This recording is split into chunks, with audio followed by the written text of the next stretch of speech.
حقيقيه كيتعيش هنا في لندن.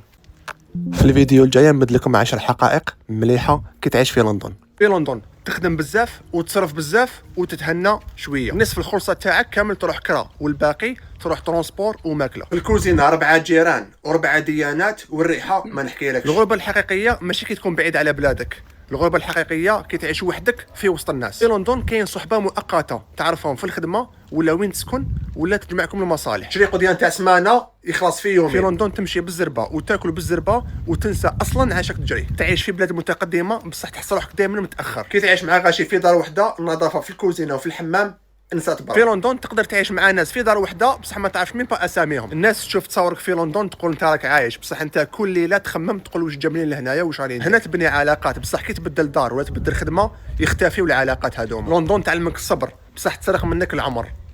كل واحد يزلنا من عنده في التعليقات. السلام عليكم. السلام عليكم. وعليكم السلام. انا ولاد اختي ناس مربعين الراس كيما هذا. صاحبي ما عجبتكش هبط لبلادك، اهبط لبلادك، اهبط لبلادك.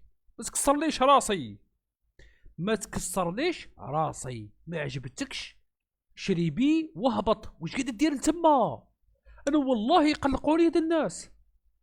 او عايش في الانجليز وبديك مش مليحه، عايش في الامريكان مش يا هبطنا على الراسه تاعك يا سيدي. حاشا يا رايح حاشا راس محمد. استغفر الله واتوب اليه.